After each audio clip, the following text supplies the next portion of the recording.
រដ្ឋបាលស្រុកស្ទូងដង្ហែអង្គកឋិនទានសាមគ្គីទៅកាន់វត្តបទុមដើម្បីផ្សារភ្ជាប់ពុទ្ធិចក្រនិងអាណាចក្រខេត្តកំពង់ធំលោកឡាយស៊ីលីប្រធានក្រុមប្រឹក្សាស្រុកនិងលោកសាយកំឡោមអភិបាលស្រុកស្ទូងបានផ្ដួចផ្ដើមដឹកនាំមន្ត្រីរាជការសមាជិកសមាជិកានិងកងកម្លាំងទាំង3ប្រជាពលរដ្ឋពុទ្ធបរិស័ទនិងលោកគ្រូអ្នកគ្រូក្នុងស្រុកស្ទូងបានរួបរวมសហការគ្នាដង្ហែអង្គកឋិនទៅកាន់វត្តបទុមស្ថិតនៅក្នុងភូមិបទុមលិចឃុំរុងរឿងស្រុកស្ទូងខេត្តកំពង់ធំនាថ្ងៃទី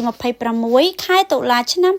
2025លោកសាយកំឡោមបានឲ្យដឹងថាក្រៅពីការផ្សារភ្ជាប់រវាងពុទ្ធិចក្រនិងអាណាចក្រគឺជាការសន្សំនៅបញ្ញានិធិសម្រាប់ជាតិនេះនិងអនាគតជាតិក្នុងនាមពុទ្ធសាសនិកជនដែលតែងតែគោរពប្រតិបត្តិពុទ្ធសាសនាយ៉ាងខ្ជាប់ខ្ជួនដើម្បីតម្កល់សាសនាព្រះពុទ្ធឲ្យបានរុងរឿងគ្រប់5000ព្រះវស្សាការចូលរួមកសាងនៅហេដ្ឋារចនាសម្ព័ន្ធនិងសមិទ្ធផលនានាក្នុងវត្តជាពិសេសដើម្បីចូលរួមឧបត្ថម្ភគាំទ្រការកសាងព្រះវិហារថ្មីសម្រាប់ប្រជាពុទ្ធបរិស័ទចំណុះជើងវត្តជិតឆ្ងាយបានប្រើប្រាស់និងធ្វើពិធីបុណ្យផ្សេងៗនៅក្នុងវត្តអារាមប្រកបដោយសទ្ធាជ្រះថ្លានិងសុខសុវត្ថិភាពលើពីនេះលោកអភិបាលស្រុកស្ទូងបានថ្លែងអំណរគុណនិងអរព្រះគុណជាអនេកដល់ព្រះមន្ត្រីសង្ឃព្រះអនុគុណស្រុកស្ទូងលោកតាអាចារ្យគណៈកម្មការញាតិញោមពុទ្ធបរិស័ទព្រមទាំងថ្នាក់ដឹកនាំធនាគារគ្រឹះស្ថានមីក្រូហិរញ្ញវត្ថុនិងវិស័យឯកជននានាដែលមានសទ្ធាជ្រះថ្លាក្នុងការរួបរวมសហ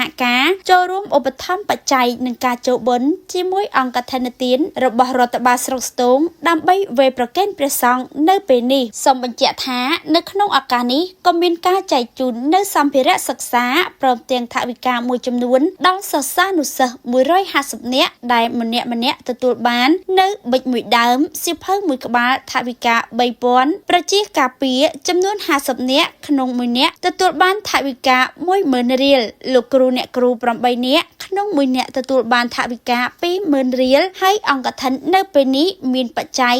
22លាន7សែនរៀលក្នុងនោះមានបច្ច័យឯកឧត្តមប៉ាសុជាតិវង្សប្រធានគណៈកម្មាធិការទី7រដ្ឋសភាចំនួន2លានរៀលផងដែរ